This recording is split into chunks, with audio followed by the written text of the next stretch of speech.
दोस्तों प्रो कबड्डी खेलते हो और प्रो कबड्डी के अंदर बढ़िया प्रॉफिट बनाना चाहते हो तो दोस्तों बेंगलुरु बुल्स वर्सेस तमिल थलाइवास का बीच में जो आज का मुकाबला होने वाला है बहुत ही शानदार मैच बनने वाला है स्मॉल लीग के नज़रिए से भी और मेगा ग्रैंड लीग के नज़रिए से भी। जी हाँ दोस्तों, इन दोनों ही कॉन्टेस्ट के अंदर अगर आप इन्वेस्टमेंट करने जा रहे हो तो भाई ध्यानपूर्वक इस वीडियो को देख लेना, क्योंकि इस वीडियो में मैं आपको 4 ऐसे गेम चेंजर प्लेयर बताऊंगा जिनके अंदर 2 ऐसे प्लेयर हैं जिनको आपको कैप्टन वाइस कैप्टन में आपका दावेदार रखते हो तो कहीं ना कहीं वो आपके लिए गेम चेंजर बन सकते हैं। साथ ही 2 ऐसे डिफेंडर बताऊंगा जो कि लो सिलेक्शन में आपके लिए ट्रम्प पिक का काम करके दे सकते हैं। ऐसा क्यों है, प्रॉपर लॉजिक बेस के साथ आपको समझाने वाला हूं, प्रॉपर मैट की पोजीशन समझाऊंगा। उसके अलावा आज का जो गिववे का क्वेश्चन रहने वाला है वो भी काफ़ी ज़्यादा इंटरेस्टिंग रहने वाला है, तो वीडियो को अंत तक जरूर देखना, एक एक चीज़ बारीकी से समझने की ट्राई करना, क्योंकि फैंटेसी में अगर स्पेशली कबड्डी फैंटेसी में अगर आप प्रॉफिट बनाना चाहते हो तो भाई सिलेक्शन परसेंटेज को भूलना पड़ेगा। आज ऐसा मैं क्यों बोल रहा हूँ, क्योंकि मेनली मैंने जितना भी आज मैंने देखा स्क्रॉल करके तो काफ़ी हाईली सिलेक्शन प्लेयर देखने को मिले जिनका लोग ब्लाइंडली सिलेक्शन कर रहे हैं जैसे सीवीसी के तौर पे भी, और कहीं ना कहीं उनको काफ़ी ज़्यादा टीम के अंदर रोटेशन किया जा रहा है तभी उनका सिलेक्शन परसेंटेज काफ़ी ज़्यादा हाई देखने को मिल रहा है। लेकिन अगर आज मैट की पोजीशन को समझा जाए, उनकी इंपॉर्टेंस को समझा जाए, कहीं ना कहीं उन प्लेयर से बेहतर प्रदर्शन कुछ ऐसे प्लेयर निकल के आते हैं जो कि लो सिलेक्शन में देखने को मिल रहे हैं, वो आज करके दे सकते हैं अकॉर्डिंग टू मैट की पोजीशन। तो जी हाँ भाइयों, वही पोजीशन के ऊपर हम बात करने वाले हैं। इससे जस्ट पहले मैं आपको बता दूं कुछ डिफरेंशियल प्लेयर के बारे में, स्पेशली पहले ही डिस्कस कर लूँ, उसके बाद में मैट के ऊपर उनको और भी बेहतर तरीके से फिर मैं आपको एक्सप्लेन करके दिखाऊंगा। देखो 2 बड़े नाम जिनका ऊपर बहुत ही कम ध्यान दिया जा रहा है लोगों के द्वारा, स्पेशली पहला तो कहूँगा सौरभ नांदल, इंपॉर्टेंट पोजीशन पर रहेगा। ये शानदार है, मैं कहूँगा कॉर्नर की पोजीशन को हैंडल करता है ये बंदा सौरभ नांदल। इंपॉर्टेंट प्लेयर बनेगा कॉर्नर पे खेलने के लिए, इंपॉर्टेंट बनेगा एज ए सीवीसी की चॉइस में, ठीक है। हालांकि सिलेक्शन परसेंटेज में तो हाई देखने को मिल जाएगा लेकिन सीवीसी के नज़रिए से काफ़ी ज़्यादा कम ध्यान दिया जा रहा है। सेकंड सागर राठी, देखो सेम ही प्लेयर है, दोनों का पोजीशन भी एक ही टाइप के कॉर्नर के ऊपर खेलते हैं, दोनों का अटैक भी सेम ही टाइप के रेडर्स के सामने रहता है, यानी कि राइट कॉर्नर की पोजीशन को दोनों ही अपनी अपनी टीम के लिए संभालते हैं दोस्तों, ध्यान रखना। और दोनों का पोजीशन भी काफ़ी ज़्यादा इंपॉर्टेंट रहने वाला है आज के मैच में, क्योंकि देखो सामने अगर सागर के सामने देखोगे तो आपको विकास कंडोला कंटिन्यू रेडिंग करते हुए दिखाई देगा, और सौरभ नांदल के सामने देखोगे तो नरेंद्र और अजिंक्य पंवार 2 लेफ्ट रेडर देखने को मिलने वाले हैं। तो कहीं ना कहीं जो भूमिका इन दोनों ही प्लेयर की बढ़ने वाली है आज के मैच में, और स्पेशली मैंने 2 लेफ्ट कवर भी शामिल किए हैं। स्पेशली देखोगे प्रतीक को रखा है हाईली सिलेक्शन, सुरजीत की बजाय मैं कहूँगा प्रतीक के ऊपर आज ज़्यादा फोकस करना। ऐसा मैं क्यों बोल रहा हूँ, वो मैट की पोजीशन पे और भी बेहतर तरीके से एक्सप्लेन करूँगा, गेम चेंजर का रोल अदा करके दे सकता है आज के मैच के अंदर।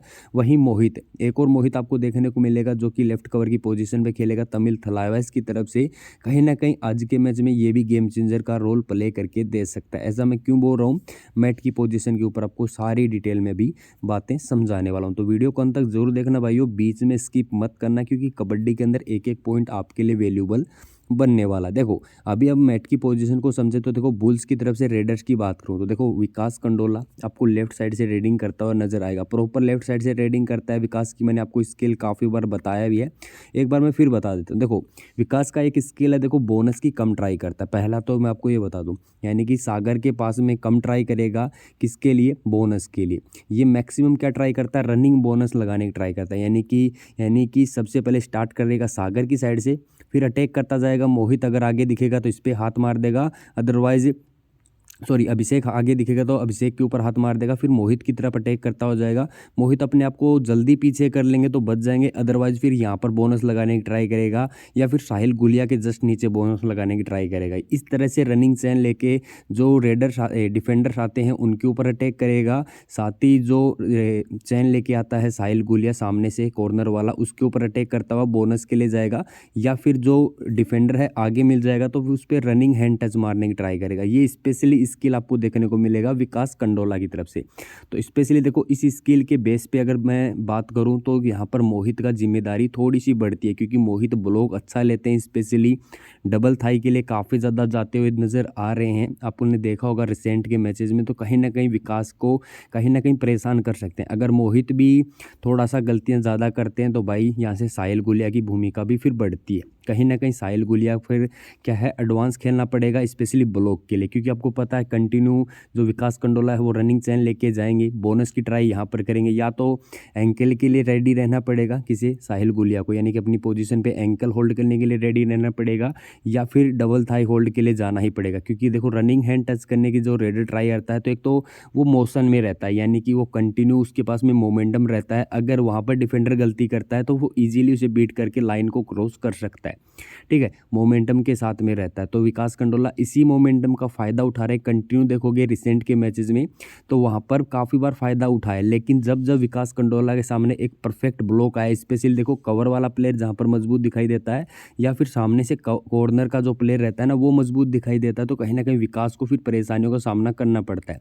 तो आज के मैच में देखो विकास कुछ बदलाव करते हुए नज़र आ सकते हैं। देखो अगर विकास का रनिंग हैंड टच लगाने की ट्राई करेंगे उस सिचुएशन में, साथ ही लॉन्ग रनिंग हैंड टच लगाने की ट्राई करेंगे कॉर्नर के ऊपर, या फिर यहाँ पर बोनस की ट्राई करेंगे, अगर ये अनसक्सेसफुल होता है तो उस सिचुएशन में फिर विकास कंडोला अपना थोड़ा सा गेम प्लान चेंज कर सकते हैं, सागर के पास में भी ट्राई करेंगे थोड़ा बहुत बोनस की या फिर किक वगैरह लगाने की, तो उस सिचुएशन में सागर के पास में भी अपॉर्चुनिटीज़ बढ़ने वाला है। सेकंड में सागर को क्यों इंपॉर्टेंट बताया आज के मैच में वो भी समझने की ट्राई करना। देखो मैंने पहला पॉइंट यहाँ से क्लियर किया, विकास अगर 20% भी अटेम्प्ट करेंगे तो सागर के पास में अपॉर्चुनिटीज़ रहने वाली, ठीक है, तो सागर यहाँ से इंपॉर्टेंट तो रहता ही रहता है। सेकंड देखो अक्षित धुल एक करके एक और युवा प्लेयर है, लेफ्ट रेडर है, जो कि काफ़ी ज़्यादा डीप खेलना पसंद करता है, लास्ट के मैच में ही इसे मौका मिला था और इसने अच्छा परफॉर्म भी किया था, काफ़ी ज़्यादा क्विक दिखाई दिया। लेकिन देखो मानता हूँ ये एक क्विक रेडर है, स्पीड रेडर है, लेकिन सामने अगर देखोगे ना डिफेंस में तो सागर राठी एक अनुभवी डिफेंडर भी आपको देखने को मिलेगा। तो चैलेंज इस युवा रेडर के लिए भी रहने वाला, आपको सीधा सीधा ही बता देता हूँ, क्योंकि देखो सागर राठी जो भी रेडर डीप आता है एंकल काफ़ी अच्छा लेते हैं, साथ ही मोहित अटैकिंग खेल रहे हैं तो कहीं ना कहीं मोहित का सपोर्ट भी बनने वाला है। तो अक्षित धुल के लिए आज ईजी नहीं बनेगा, स्पेशली अगर डीप खेलेंगे तो सागर राठी यहाँ से 2-3 टैकल पॉइंट जरूर हासिल करने वाले, ध्यान रखना। इसके अलावा भरत को आप क्या देख रहे हो, भरत थोड़ा सा मैं कहूँगा एक डीमोटिवेट प्लेयर मेरे को नज़र आ रहा है, क्योंकि कंटिन्यू अच्छा करने की ट्राई कर रहा है लेकिन अच्छा नहीं हो रहा। स्पेशली अगर आप देखोगे भरत को तो भाई कभी राइट रेडिंग करता है कभी लेफ्ट रेडिंग करता है, तो 30% के आसपास आप लेफ्ट रेडिंग मान के ही चलो, क्योंकि जब किसी रेडर को सफलता नहीं मिलती और उसके पास में जब स्किल्स ज़्यादा होती हैं, फॉर एग्जांपल किसी रेडर की बात करूं उसके पास में अगर वो राइट से रेडिंग करने जाता है वहाँ पर उसे ब्लॉक कर लिया जाता है, टैकल कर लिया जाता है, तो फिर क्या सोचता है कि भाई राइट से नहीं लेफ्ट से ट्राई करता हूँ, इधर से भी हो जाता है, तो फिर वो ज़्यादा डीमोटिव हो जाता है। तो वही चीज़ें आपको देखने को मिल रही हैं, सेम चीज़ें भरत के साथ भी होती हुई। भरत का परफॉर्मेंस अप डाउन चल रहा है बहुत ही, यानी कि इससे बुरा सीज़न अभी तक भरत का कभी गया भी नहीं होगा, यानी कि बहुत ही ख़राब परफॉर्मेंस चल रहा है। भरत सबसे क्वालिटी रेडर्स में मेरे को लगता है, स्पेशली अगर बात करूं बुल्स में की टीम में, तो भरत सबसे ज़्यादा बढ़िया रेडर इनकी टीम में देखने को मिलता है, लेकिन इस सीज़न बिल्कुल भी परफॉर्मेंस निकल के नहीं आया। हालांकि ग्रैंड लीग में कैप्टन वाइस कैप्टन ज़रूर बनाना मैं आपको पहले ही रिकमेंड कर देता हूँ। लेकिन आज के लिए देखोगे तो साहिल गुलिया भी भरत के सामने एक चैलेंज क्रिएट करेंगे। यहाँ से देखोगे भरत लेफ्ट साइड से भी रेडिंग करता है थोड़ी बहुत, तो सागर राठी भी, तो स्पेशली अगर देखा जाए ना तो सागर राठी के पास में 3 रेडर हैं जो कि कंटिन्यू कहीं ना कहीं आप देखोगे ना तो 30% के आसपास या 20% के आसपास भी भरत का मानो, विकास कंडोला का भी 20% 30% के आसपास मानो, और अक्षित धुल तो कंटिन्यू ही करने वाले। तो फिर भी देखोगे ना तो मैक्सिमम रेडिंग्स सागर राठी के पास में ही जाने वाले। इसी वजह से मैंने कहा सागर राठी आज के मैच में एक game changer captain vice captain का दावेदार बनने वाला है, स्मॉल लीग के अंदर भी और ग्रैंड लीग के अंदर भी। देखो बात है, मैंने कहा पोजीशन के अकॉर्डिंग सागर राठी बनने वाला है, लेकिन बात है कि फ्लॉप होगा या फिर हाईली आपको स्कोर करके देगा, वो अलग बात होती है मैट के ऊपर। लेकिन हमने कैप्टन वाइस कैप्टन ट्राई करने की बात आती है तो सागर राठी एक डिफरेंशियल प्लेयर बनेगा, जहां पर मैक्सिमम लोग किसे ट्राई कर रहे हैं, सुरजीत को ट्राई कर रहे हैं, जो कि मैक्सिमम लोग साहिल गुलिया के ऊपर भी ट्राई कर रहे हैं, क्योंकि लास्ट वाले मैच के अंदर अच्छा करके आए हैं, ठीक है। तो इन 2 प्लेयर के ऊपर काफ़ी ज़्यादा लोग भरोसा दिखा रहे हैं, तो कहीं ना कहीं पोजीशन को अगर समझा जाए तो सागर राठी एक गेम चेंजर CVC का दावेदार बनने वाला, ठीक है। इस बात को आपको जरूर नोट करना है। इसके अलावा मोहित का भी मैंने बताया, मोहित आज के मैच में गेम चेंजर बन सकते हैं, तो मोहित को भी आपको रोटेट करना है। किस प्रकार से रोटेट करना है वो मैं आपको टीम बनाते हुए समझा दूंगा। सेकंड, अगर हम बात करें किसकी तरफ से, बुल्स के डिफेंडर्स की, देखो यहाँ से इनके सामने 2 रेडर आपको देखने को मिलेंगे, जो कि आपकी तमिल थलाइवास की टीम है। 2 लेफ्ट रेडर कंटिन्यू खिला रही है, आपको नरेंद्र देखने को मिल रहे हैं, आपको अजिंक्य पवार देखने को मिल रहे हैं। लास्ट मैच में दोनों ही रेडर्स ने अच्छा परफॉर्मेंस भी दिखाया था, लेकिन आज के मैच में देखो सबसे पहला तो चैलेंज देखो सौरभ नांदल का रहने वाला है। सौरभ नांदल एक बेहतरीन राइट कॉर्नर पे प्रदर्शन करते हुए नजर आ रहे हैं, कंटिन्यू अच्छा ब्लॉक ले रहे हैं अगेंस्ट लेफ्ट रेडर्स के, ठीक है। कहीं ना कहीं आपको डबल थाई होल्ड के लिए भी काफ़ी ज़्यादा अटेम्प्ट करते नजर आ रहे हैं। अगर बोनस की ट्राई कर रहे हैं रेडर तो वहाँ पर एंकल भी अच्छा ले रहे हैं। तो कहीं ना कहीं सौरभ नांदल मल्टीपल स्किल्स लेके आते हैं, तो Saurabh Nandal as a captain vice captain के नज़रिए से भी बेहतर चॉइस बनने वाले। प्लस पॉइंट मैंने क्या समझाया आपको वो समझा देता हूँ। देखो आज के मैच में जो प्लस पॉइंट रहेगा वो सुरजीत वाला पॉइंट ही रहने वाला है। देखो आज के ग्रैंड लीग के कॉम्बिनेशन में अगर आप सुरजीत को कैप्टन वाइस कैप्टन नहीं बनाते, एज ए सीवीसी के चॉइस पे नहीं रखते, या फिर इसे ड्रॉप करने का रिस्क लेते हो, तो कहीं ना कहीं आपका जो टीम कॉम्बिनेशन वो बेहतरीन तरीके से रैंक करने के चांसेस बनने वाले हैं। देखो पहले पॉइंट को समझने की ट्राई करो। देखो सुरजीत कंटिन्यू पॉइंट स्कोर कर रहा है, तो इसका सिलेक्शन परसेंटेज आपको कंटिन्यू हाई देखने को मिल रहा है, प्लस पॉइंट ये देखने को मिलेगा। सेकेंड, देखो आज के मैच में अगर बुल्स का टीम स्पेशली राइट कॉर्नर अच्छा करता है, प्रतीक यहाँ से अच्छा करता है, तो उस सिचुएशन में दोनों ही ये प्लेयर हैं, ये अगर अच्छा करेंगे किसके अगेंस्ट में, नरेंद्र के अगेंस्ट में या फिर अजिंक्य पवार के अगेंस्ट में, तो कहीं ना कहीं जो ज़्यादा से ज़्यादा पॉइंट हासिल करने का जिम्मेदारी रहेगी सौरभ नांदल की रहेगी, प्रतीक की रहेगी। अगर राइट रेडर अगर यूज भी किया जाता है तमिल की तरफ से, तो मैक्सिमम ट्राई देखो रण सिंह करेंगे, रण सिंह का ज़्यादा अटेम्प्ट बनने के चांस रहेंगे, या फिर सुरजीत 1 या 2 टैकल पॉइंट मार भी देते हैं, तो सिचुएशन में ड्रीम टीम का हिस्सा नहीं बन पाएंगे। तो उस सिचुएशन में मैक्सिमम पॉइंट देखो सौरभ के रहेंगे, प्रतीक के रहेंगे, या फिर राइट रेडर आएंगे तो रण सिंह के रहेंगे। तो उस सिचुएशन में अगर आप कॉम्बिनेशन बना रहे हो किसके फेवर में, बुल्स के फेवर में, वन साइडेड वाला 5-2 वाला कॉम्बिनेशन बना रहे हो, तो इस तरह से इन 3 डिफेंडर के ऊपर आप जा सकते हो और सुरजीत को ड्रॉप करने का रिस्क ले सकते हो। लेकिन वहीं भाई अगर आपको लगता है कि सौरभ नांदल और प्रतीक इन दोनों में से किसी एक प्लेयर फ्लॉप होने वाला है, स्पेशली देखो नरेंद्र या फिर अजिंक्य पवार, ये दोनों अगर अच्छा करेंगे, तो इनमें से अगर एक प्लेयर बुरी तरीके से फ्लॉप होगा, सौरभ नांदल फ्लॉप होएगा या फिर प्रतीक यहाँ से फ्लॉप होगा, तो उस सिचुएशन में जो जिम्मेदारी है, यानी कि मैट के ऊपर जब 5 प्लेयर बचते हैं या फिर 4 प्लेयर बचते हैं, यानी कि ज़्यादा से ज़्यादा डिफेंडर्स गलतियाँ करते हैं, स्पेशली जो मेन पोजीशन वाले डिफेंडर रहते हैं, ये 2 डिफेंडर, इनमें से अगर दोनों गलतियाँ करते हैं तो भाई डिफेंस जल्दी टूटेगा। तो उस सिचुएशन में क्या है, सुरजीत है वो क्या है फिर सोलो खेलना पड़ेगा, यानी कि सिंगल ही अटेम्प्ट करना पड़ेगा, इस पोजीशन को सिंगल ही संभालना पड़ेगा अपने दम के ऊपर ही। और सुरजीत भाई कंटिन्यू प्रदर्शन भी अच्छा कर रहे हैं, तो कॉन्फिडेंस लेवल भी अच्छा लगा हुआ उनका। तो कहीं ना कहीं नरेंद्र के अगेंस्ट और अजिंक्य पवार के अगेंस्ट 2 टैकल पॉइंट मार देते हैं, अगर 5 के डिफेंस में या फिर 4 के डिफेंस में वहाँ पर मार देते हैं, तो 2 हाफ होते हैं, तो दोनों हाफ के अंदर 3 टैकल या फिर 4-5 टैकल मार देते हैं, तो उस सिचुएशन में सुरजीत का परफॉर्मेंस फिर अच्छा आ सकता है। तो सुरजीत को भाई कौन सी कंडीशन में ट्राई करना है, सुरजीत को आपको ट्राई करना है कौन सी कंडीशन में, जब आप तमिल थलाइवास के फेवर में कॉम्बिनेशन बना रहे हो ना भाई, तो उस सिचुएशन में ट्राई करना है यहाँ से सौरभ नांदल और प्रतीक में से किसी एक को ही रखना अपनी टीम में, ठीक है। या फिर यूँ कहूँ इन 3 में से किसी एक को ही रखना और साथ में फिर सुरजीत को रख लेना। यानी कि अगर बुल्स के फेवर में कॉम्बिनेशन बना रहे हो, उस सिचुएशन में आप सुरजीत को ड्रॉप करने का रिस्क ले सकते हो कुछ कॉम्बिनेशन के अंदर, और कुछ कॉम्बिनेशन में एज ए प्लेयर के तौर पर रख सकते हो कि भाई 2 टैकल पॉइंट मार देगा तो कहीं ना कहीं ड्रीम टीम का हिस्सा बन सकता है। उस सिचुएशन में आप 5-2 का कॉम्बिनेशन बना रहे हो बुल्स के फेवर में, तब आप 3 डिफेंडर रख सकते हो, या फिर 4 डिफेंडर रख के आप 1 रेडर रख सकते हो, या फिर 3 डिफेंडर रख के आप 2 रेडर रख सकते हो। इस तरह का कॉम्बिनेशन आप बना सकते हो किसके फेवर में, बुल्स के फेवर में। तो सुरजीत को एज ए प्लेयर के तौर पर रख लेना, सीवीसी का जिम्मेदारी आप सौरभ नांदल के ऊपर रख लेना, भरत के ऊपर रख लेना, या फिर विकास कंडोला के ऊपर रख लेना, प्रतीक के ऊपर भी रख सकते हो। सुरजीत को एज ए प्लेयर रख सकते हो कौन सी कंडीशन में, जब आप चाहते हो कि बुल्स अच्छा करे, स्पेशली उनका डिफेंस अच्छा करे, किसके अगेंस्ट, नरेंद्र के अगेंस्ट और अजिंक्य पवार के अगेंस्ट। तो उस सिचुएशन में सुरजीत का जो परफॉर्मेंस आने के चांसेस हैं वो थोड़े से कम हो जाते हैं। स्पेशली देखो अगर सुरजीत अपनी पोजीशन से हटके खेलेगा, स्पेशली नरेंद्र के अगेंस्ट और अजिंक्य पवार के अगेंस्ट, तो पॉइंट लूज होने के ज़्यादा चांसेस रहेंगे, क्योंकि दोनों ही रेडर्स क्या हैं, अनुभवी रेडर्स हैं, वीक रेडर नहीं है जिनके अगेंस्ट जाके खेलने की ट्राई करेंगे और पॉइंट हासिल कर लेंगे। ऐसा बहुत ही कम चांसेस में देखने को मिलेगा आपको, ये पॉइंट आपको हमेशा ध्यान रखना है।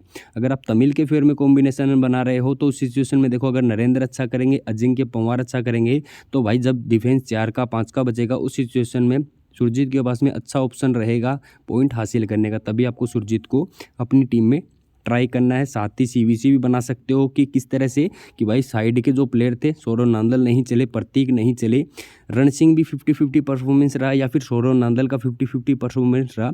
उस सिचुएशन में भाई वन साइडेड किसने लीड किया डिफेंस में? सुरजीत ने लीड किया और अकेले अपने दम के ऊपर डिफेंस को संभाला।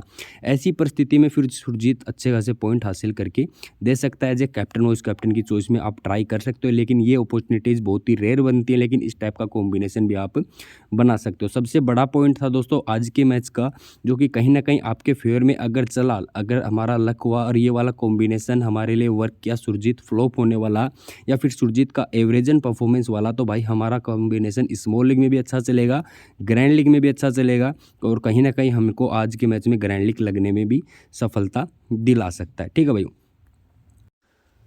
तो दोस्तों टीम कॉम्बिनेशन की बात करने से पहले आज के गिव अवे क्वेश्चन की बात कर लेते हैं। तो आज का 2 गिव अवे का क्वेश्चन रहने वाले हैं, सागर राठी और सौरव नांदल कितने टैकल पॉइंट आज लगाने वाले हैं। पहला क्वेश्चन ये रहने वाला है। सेकंड क्वेश्चन है दोस्तों, नरेंद्र खंडोला और भरत हुड्डा दोनों मिलकर कितने रेड पॉइंट टोटल मारने वाले हैं। तो इन दोनों क्वेश्चन का जवाब आपको कॉमेंट सेक्शन में देना है भाइयों। डेडलाइन से पहले आपको ये जवाब अपना दे देना है, कॉमेंट को एडिट नहीं करना है और वीडियो को लाइक मस्ट कर देना, तभी आप गिव अवे में पार्टिसिपेट कर पाओगे। ठीक है भाई। बाकी आप वीडियो को पॉज करके भी गिव अवे को पढ़ सकते हो। तो दोस्तों सबसे पहले मैं स्मॉल लीग के कॉम्बिनेशन की बात करता हूं, जो कि मैंने स्मॉल लीग का कॉम्बिनेशन बनाया है। हालांकि मैंने रिस्क लिया है, आप सेफ भी जा सकते हो। देखो मैंने रिस्क लिया है कैप्टन वाइस कैप्टन के ऊपर। ये दोनों ही मेरे captain vice captain risky vice captain हैं, सीवीसी के दावेदार। परफेक्ट सीवीसी में अगर आप सिलेक्शन बेस के साथ जाना चाहो तो देखो साहिल गुलिया मिलेंगे, सुरजीत मिलेंगे। इन दो का नाम आपको देखने को मिलेगा। हालांकि देखो सुरजीत को मैं एज ए गेम चेंजर के तौर पे नहीं रखना चाहता था, यानी कि एज ए सेफ प्लेयर के तौर पे रख रहा हूँ। गेम चेंजर प्लेयर के तौर पे अगर आप रखना चाहते हो सुरजीत के प्लेस पे, तो कहीं ना कहीं आप विकास कंडोला को रख सकते हो। लेकिन मैं सागर के फेवर में कॉम्बिनेशन बना रहा हूँ, इसी वजह से देखो मैं विकास को अभी के लिए नहीं रखा। आप रख सकते हो क्योंकि काफ़ी स्किलफुल रेडर है। स्पेशली देखो सागर के ऊपर ज़्यादा अटेम्प्ट नहीं करेगा, वो साहिल गुलिया के ऊपर करेगा या फिर जो कवर का प्लेयर है उसके ऊपर अटेम्प्ट करेगा। तो आप विकास कंडोला के साथ भी जा सकते हो, वो भी एक बेहतरीन चॉइस बनने वाले। इसके अलावा सुरजीत के अलावा आप रण सिंह के साथ जाओगे तो वो भी एक गेम चेंजर प्लेयर बनेगा। कहीं ना कहीं वो भी एक यूनिक चॉइस लेके आते हैं, तो कहीं ना कहीं आप उसके साथ भी जा सकते हो। अभी देखो सुरजीत को मैंने रखा है, सिंपल लॉजिक बताया। कहीं ना कहीं आपको एक सेफ खेलना भी पड़ेगा। सुरजीत अपनी पोजीशन सेट के थोड़ा बहुत एडवांस खेल के हमें 2-3 टैकल अगर मार देते हैं तो हमारी टीम के लिए थोड़ा सा माइनस पॉइंट बन सकता है, जहां पर सभी लोग सेफ खेलेंगे। स्पेशली सुरजीत को कैप्टन वाइस कैप्टन भी करके आएंगे साहिल गुलिया के साथ में, तो कहीं ना कहीं हमें इतना ज़्यादा खतरा नहीं लेना। जब हम 2 मेंबर 3 मेंबर या फिर 4 मेंबर ट्राई कर रहे हैं तो कहीं ना कहीं एक प्लेयर को हम सेफली रख सकते हैं। ठीक है, हमने रिस्क लिया है यहाँ पर प्रतीक के ऊपर, जो कि हम डिफरेंशियल प्लेयर लेके चले, यानी कि एक यूनिक प्लेयर लेके चल रहे हैं। साथ ही कैप्टन वाइस कैप्टन के अंदर हमने रिस्क ले लिया, तो 2 रिस्क हमारे लिए काफ़ी ज़्यादा रहते हैं, यानी कि काफ़ी सही रहेंगे। स्पेशली 2 मेंबर 3 मेंबर या 4 मेंबर वाले कॉन्टेस्ट में ये 2 रिस्क काफ़ी रहने वाले। इससे ज़्यादा रिस्क लेना चाहते हो तो भाई मैं सजेस्ट करूँगा आप 3 मेंबर 4 मेंबर की बजाय आप 10 मेंबर 15 मेंबर या फिर 30 मेंबर वाले कॉन्टेस्ट खेलना, या फिर मिनी जीएल खेलना 100 मेंबर वाली। तो उस सिचुएशन में फिर आप सुरजीत के बजाय आप रण सिंह ट्राई कर सकते हो, विकास कंडोला ट्राई कर सकते हो। तो इस तरह से आप ट्राई कर सकते हो, काफ़ी बदलाव आप कर सकते हो। यहाँ पर अजिंक्य पवार के बदले या फिर भरत हुड्डा के बदले तो आप विकास कंडोला रख सकते हो, अजिंक्य पवार के बदले नरेंद्र खंडोला रख सकते हो। तो इस तरह से आप प्लेयर का रोटेशन करके कुछ ना कुछ यूनिक अपना कॉम्बिनेशन को बना सकते हो, ध्यान रखना। ठीक है, प्रतीक मेरी टीम में रहने वाला है, एक गेम चेंजर प्लेयर के तौर पे रखा हूँ। सुरजीत के जगह आप थोड़ा सा तमिल के फेवर में कॉम्बिनेशन बना रहे हो तो भाई मोहित को ट्राई कर सकते हो, इस चीज़ को भी आप रोटेट कर सकते हो, ध्यान रखना। ठीक है, अभी देखो बात करते हैं कॉम्बिनेशन के बारे में। ग्रैंड लीग के कॉम्बिनेशन, पहला कॉम्बिनेशन बनाया सौरव नांदल के साथ में, उन्होंने विकास कंडोला को रखा है। बेंगलुरु बुल्स के फेवर में कॉम्बिनेशन बनाया। हालांकि आप किसे रख सकते हो, भरत हुड्डा को भी ट्राई कर सकते हो। किसकी जगह पे आप रख सकते हो, रण सिंह की जगह पे भरत हुड्डा को लेके आ सकते हो, एक गेम चेंजर प्लेयर का रोल अदा करके दे सकता है। आप वन साइडेड कॉम्बिनेशन बना रहे हो तो देखो अजित पवार की जगह आप भरत हुड्डा को लेके आ सकते हो। 2 ही बदलाव करने, ज़्यादा बदलाव नहीं करने इस कॉम्बिनेशन के अंदर। ठीक है, कैप्टन वाइस कैप्टन आप अपना बदल सकते हो। सौरव नांदल के साथ में आप सागर को बना सकते हो, साहिल गुलिया को भी बना सकते हो। 2 बेहतरीन चॉइस बता दिया है। ठीक है, इसके अलावा देखो तमिल के फेवर में मैंने 2 कॉम्बिनेशन बना के रखे हैं, ठीक है, जो कि है सागर राठी को captain vice captain Ajinkya Panwar को बनाया है, साथ ही भरत हुड्डा को रखा है, यहाँ पर मोहित को रखा है, साहिल गुलिया को रखा है, यानी कि 3 डिफेंडर के साथ में जा रहा हूँ। विदाउट सुरजीत है तो कॉम्बिनेशन ऑटोमेटिक ही काफ़ी ज़्यादा रिस्की और यूनिक बन जाता है, ध्यान रखना, ठीक है। इसके अलावा सौरभ नांदल को रखा हूँ, रण सिंह को लेकर चला हूँ और भरत हुड्डा को लेकर चला हूँ, ध्यान रखना। तो इस तरह से आपका कॉम्बिनेशन रोटेट कर सकते हो, ठीक है। सेकंड कॉम्बिनेशन की बात करूं तमिल थलाइवास के फेवर में, जहां पर मैंने नरेंद्र और अजिंक्य पंवार 2 लेफ्ट राइडर रखे हैं, जो कि मैंने प्रॉपर लॉजिक आपको मैट के ऊपर भी डीपली समझाया था। तो वही चीज़ यहाँ पर मैंने आपको करके भी दिखाया कि ओनली सुरजीत को लेके चलाऊँ सामने से, दोनों ही जो कि कॉर्नर है जो कि सौरभ नांदल है या फिर कवर है प्रतीक, यानी कि दोनों को ही फ्लॉप रखा है कि भाई नरेंद्र और अजिंक्य पंवार दोनों ही बेहतर परफॉर्मेंस दे। तो उस सिचुएशन में ये दोनों मैट के ऊपर नहीं रहेंगे तो पूरा जिम्मेदारी सुरजीत के ऊपर रहेगा। तो 2-3 टैकल लगाएंगे या फिर 4 टैकल लगाएंगे तो सिचुएशन में क्या है, ड्रीम टीम का हिस्सा बन सकते हैं। तो उसी वजह से मैंने सुरजीत को यहाँ पर जगह दिया है। रण सिंह को रखा है, एडवांस खेलेंगे वहाँ पर ये भी ब्लॉक वगैरह ले सकते हैं अगेंस्ट नरेंद्र या फिर अजिंक्य पंवार, तो ये भी ड्रीम टीम का हिस्सा बन सकते हो। तो इसी वजह से मैंने इनको रोटेट किया है। बाकी आप कुछ अलग करना चाहते हो तो देखो भरत को रखा है तो आप विकास कंडोला को भी रख सकते हो भरत की जगह, या फिर भरत की जगह आप एक और डिफेंडर तमिल का रख के आप वन साइडेड कॉम्बिनेशन बना सकते हो। किसके फेवर में, तमिल के फेवर में, जिसके अंदर आपके पास में ऑप्शन है मोहितकार एम अभिषेक का। तो इन दोनों को आप अगर रखोगे किसके जगह पे, सुरजीत की जगह पे या फिर भरत की जगह पे, तो कहीं ना कहीं आपका कॉम्बिनेशन वन साइडेड वाला कॉम्बिनेशन बन जाएगा। तो आई होप आपको चीज़ें सारी क्लियर हो गई होंगी। सभी कॉम्बिनेशन में आपको एक अलग लॉजिक मिला होगा। तो भाई इस लॉजिक को आपको ग्रैंड लीग में ज़रूर रोटेट करना है। बाकी मैट की पोजीशन पे जो जो चीज़ें मैंने आपको एक्सप्लेन किया है केवल उन्हीं चीज़ों के ऊपर फोकस करना, वही चीज़ें आज के मैच में आपको ग्रैंड लीग में बेहतरीन टीम कॉम्बिनेशन बनाने में हेल्प करने वाली हैं। बाकी भाइयों वीडियो अगर अच्छा लगा है तो लाइक करके ज़रूर सपोर्ट दिखाना, साथ ही कमेंट करना बिल्कुल ना भूलें। आपका एक एक कमेंट मेरे को काफ़ी ज़्यादा मोटिवेट करता है नए नए वीडियोज़ बनाने के लिए। इसके अलावा भाइयों टेलीग्राम चैनल पर अभी तक नहीं जुड़े तो भाई क्या कर रहे हो, जल्दी से जुड़ जाइए। लिंक डिस्क्रिप्शन बॉक्स में डाल दिया है, जहाँ पर आपको मेरा फाइनल स्मॉल लीग का टीम मिलेगा। ग्रैंड लीग के मैं 4 से 5 कॉम्बिनेशन भी शेयर कर देता हूँ मेरे, जो कि मेरे को काफ़ी ज़्यादा अच्छे लगते हैं। वही कॉम्बिनेशन वहाँ पर मैं डाल देता हूँ और CVC के चॉइस में जो वीडियो में बताता हूँ वही रखता हूँ। तो वीडियो को ज़रूर ध्यान से फॉलो कर लेना। इसके अलावा अलग टीमें जो यहाँ पर टेलीग्राम पे मैं कवर करता रहता हूँ, जिनके मैं वीडियो नहीं बनाता वो भी वहाँ पर कवर करता हूँ। तो टेलीग्राम पे आपको काफ़ी सारे बेनिफिट मिल जाएंगे, तो टेलीग्राम पे आप ज़रूर जुड़ जाइएगा भाइयों।